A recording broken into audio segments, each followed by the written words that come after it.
Hey guys, and welcome back. Today I want to talk to you about my 5 top picks for young adult princess novels. Coming in at number 5 is Snow Like Ashes by Sarah Rash. We're introduced to the heroine, Mira, and we find out pretty early on that she is the long-lost princess of winter. And so she battles with learning who she can trust and who she can't, but through it all, she is a warrior princess who fights with the chakram and really figures out who she is and who she wants to be as a ruler. And I'm a little bitter about who she chose to love at the end of the series, but ultimately I absolutely loved it because she will give anything and everything for her people. So if this sounds like a book for you, please pick it up. You won't be sorry. Coming in at number 4 is The Selection by Kiera Cass. I absolutely love this story because we're introduced to a caste society where women are plucked from the masses to compete for the love of the prince. We're introduced to Princess America, and she does not want to compete for the love of this man who she doesn't know. And so through the course of the selection, she's very self-deprecating. She's not sure that she could even be a good queen, but she also keeps her own confidences. And so a lot of the things that we see in her, you can actually see in yourself.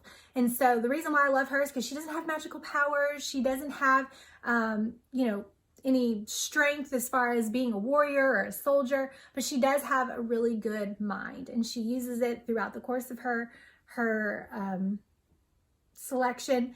And I feel like I can identify with her because she's exactly the type of contestant or queen that I would potentially be. Coming in at number 3 is Red Queen by Victoria Aveyard. I absolutely love our main character, Mare Barrow, because she is not your ordinary princess. We're introduced to her and she's a thief. She's a liar, she's scrappy, she knows how to fight, and these are great skills to have when you're a lowly servant girl, but when you are actually trying to convince people that you're something that you're not, knowing how to navigate the political world would come in handy, and she does not know how to do that. And so through the course of this book, you find out that she doesn't know who to trust, and she doesn't know how to identify who is friend and who is foe. And so I love this book because even though she's got magical powers and even though she's got a couple tips and tricks on how to survive, I feel like she's kind of very naive and she needs to grow up a little bit. So in this book, I absolutely love it because you've got love, you've got romance, you've got the political intrigue.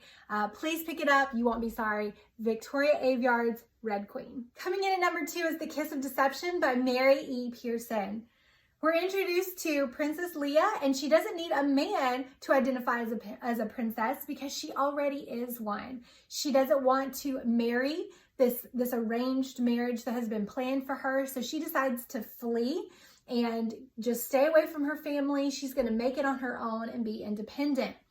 So as she's trying to navigate the waters of being independent and being away from her castle, we are introduced to 2 men. And we don't know, as we're reading, whether or not we are supposed to enjoy this guy, if he's the villain or if he's the hero. So one of the men we know is the prince, coming back to make sure that they do get married. And then the other person is the soldier, trying to kidnap her and take her to a neighboring country and kind of hold her for ransom. So we realize very early on that we don't know who to identify with, who we want to root for, and so we end up loving them both. And so I absolutely love this story. We get to see Leia growing up and trusting both of these men, and ultimately it being the downfall of her. So please pick this book up. You won't be sorry. The Kiss of Deception. And my number 1 top pick is A Court of Thorn and Roses by Sarah J. Maas. The reason why I absolutely love Farah is because I can identify with her. She has tons of family drama that we are introduced to very early on. She has 2 sisters, and while they don't always get along, they always love each other. They have a deadbeat dad who doesn't take care of them, and so it forces Farah to kind of be the breadwinner of the family.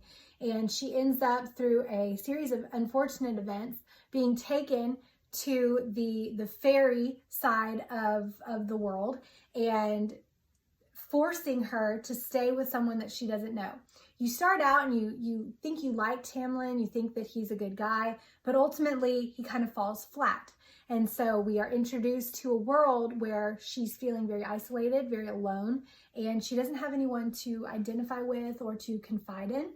As the story progresses, we realize that she doesn't know how to read. She doesn't know how to do basic things that you would expect a young woman to do. But she has a spirit and a fire about her that will not be denied. And so that fire is ultimately what we as the readers identify with, and her growth as a character continues throughout the entire series. While I don't like her choice of suitors for this story, it does get better. And you can actually identify more with Rysand in the next few books. But it's a great read and it keeps you engaged. And I love the fact that there are mystical creatures and that it's a whole new world on the other side of the wall. So you've got like what we would consider traditional America, and then on the other side of the wall, all of a sudden there's mystical creatures and magic and monsters, you name it. So it gives you that fantasy element as well. So if this sounds like a book for you, please pick it up. You won't be sorry. A Court of Thorn and Roses. Thank you so much for watching. I hope that you have learned something. You've picked your new favorite book, and I will talk to you soon. Bye, guys.